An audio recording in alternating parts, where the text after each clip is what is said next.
Hello again, everybody. It's your old pal Guardian Enzo coming to you as always live from the studios of Lost in Anime in Kyoto, Japan, which is my kitchen at a table.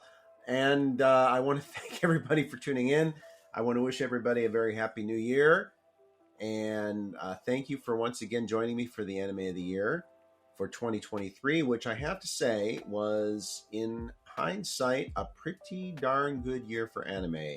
I think 22 was above average by the standards of the last decade, and I think 23 is in the end a little bit better, which is great. But it also means some of those top 10 and top 20 decisions are brutally hard, and the top show of the year, the Anime of the Year, is one of those brutally hard decisions.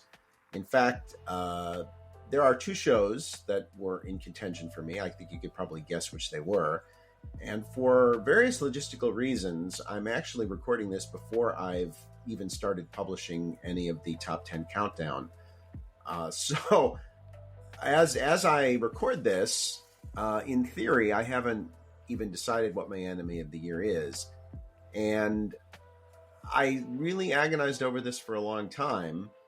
And I just decided that, I have a friend who is a believer in the idea that if you have a tough decision, toss a coin, and it doesn't matter how the coin comes up, but whichever way you're hoping the coin comes up is the way you should decide, because that's what your heart is telling you want to do. So heads or tails. So what I decided was I was going to start recording, and whatever words came out of my mouth, those were going to be my Anime of the Year for 2023.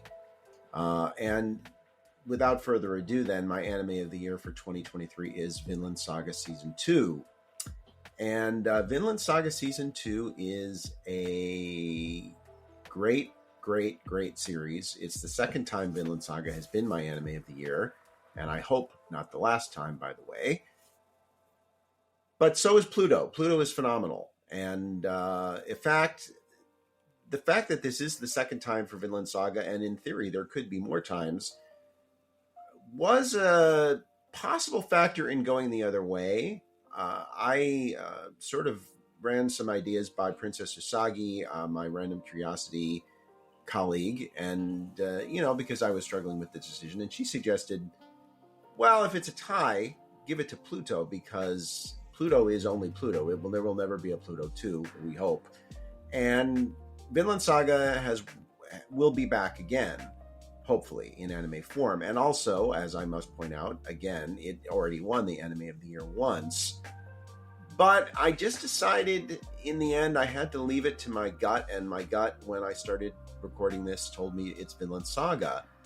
I will say these are two incredibly good series. They're anime at its very best, and in most years, both would have been my number one series. I don't think there's any question about it. And I'm giving it to Vinland with a heavy heart, in the sense that Pluto deserves it. Pluto is incredible. I'm giving it to Vinland for a couple of reasons. One being, I think Vinland has the stronger ending. Vinland not only has, I think, a more complete and satisfying ending than Pluto, but it also has a coda, which I think is very, very important with these sorts of epic series, and which Pluto decidedly does not. In fact, one could even say the ending of Pluto is somewhat abrupt. But that's a function of Urasawa. That's how he writes. He doesn't do codas, which I respect. But for me, as a consumer of the narrative fiction, I prefer the way Vinland Saga ended, even though it wasn't the ending of the manga, only the ending of this particular arc of the manga, which some call Farmland Saga, derisively, or not.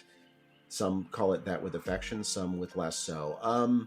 I just feel like these are two series, and yes, it's an Anime of the Year video, but I'm going to really, in a way, think of it as the Animes of the Year video. Both these series, I think they have a lot in common philosophically. Urasawa and Yukimura, the mangaka, respectively, with Pluto and Vinland Saga, have a lot in common philosophically. They both wrestle with really, really big questions, and they both come up with some very, very similar kind of ideas. So you can't split them there. Vinland Saga is a bigger story in the sense of the arc is longer. But it's ultimately very simple in the sense that it comes down to Thor's idea of there are no enemies.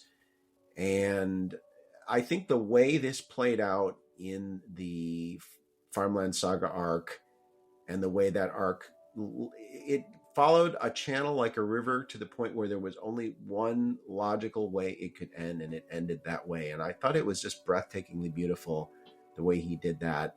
And it was breathtakingly beautiful the way Urasawa channeled Pluto towards that ending, with Atom doing the things he did in the end. And we're dealing with questions of racism, and we're dealing with questions of hatred and revenge, and those are common to both series.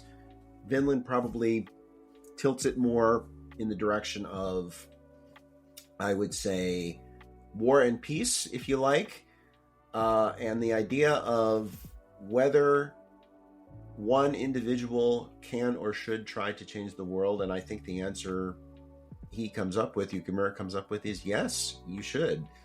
And it's an incredibly uplifting decision. And I think both series are very heavy. Both have uplifting finales. I just think if I look at the anime as a complete whole, I think I just have to nudge it to Vinland's camp for being the bigger, longer story, and still managing to be so internally consistent through that whole story and ending in a completely satisfying way.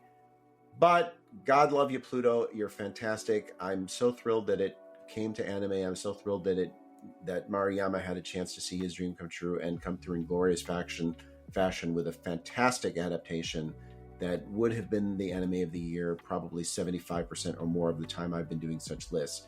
But this year I'm giving it to Vinland Saga Season 2, which was, I don't know if I'm going to say it was better than Season 1. It was certainly the equal of Season 1, and I respect how different they were in so many respects. I think Season 1 was really Askeladd's saga, and Season 2 it became Thorfinn's saga, and in a really beautiful, poetic way. And Askeladd stayed a factor in the story in a beautiful, poetic way.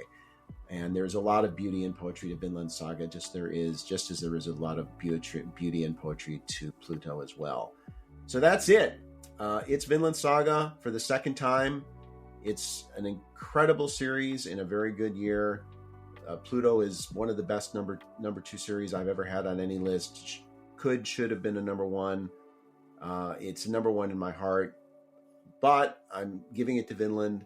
That's my anime of the year 2023. Who knows? I think we've seen Abiru Sensei, the animation director, who's been heart and soul of the adaptation, along with Yabuta, the director, since the beginning. He's suggested that this is going to continue, so I think the will is there to make that happen. It's a big project. It requires a lot of commitment and a lot of time. Whether it actually will see a third season, I don't know. I certainly hope it does. But I've had 2 incredible 2-core seasons of Vinland Saga, both of which were my anime of the year in their respective years. One of which was in my top 20 list for its decade. And, if I'm still doing this at the end of this decade, I guarantee you Vinland Saga will be in that list again for the 2020s. So that's it. Vinland Saga, Pluto, wonderful series. Especially congratulations to both, but especially Vinland Saga for winning that coveted Anime of the Year title for the second time. I'd have to double check. Pretty sure that's the first franchise that's ever done that in LiA Enzo history. And I want to thank everybody for all the support you've given me this year, whether that be through Patreon or PayPal or Ko-fi, or just by commenting, or even just by reading. I love all of you. I appreciate it. I will ask you again, as always, to like, comment, and subscribe. And I want to say I wish everyone a wonderful and happy 2024. I hope it's been a great holiday season for you. I hope 24 is a better year than 23 was, and I hope 23 was a better year than 22. And again, Happy New Year. And as I always sign off with, since I've done it so many times, we'll cut right to the chase. Stay frosty. Thanks a lot.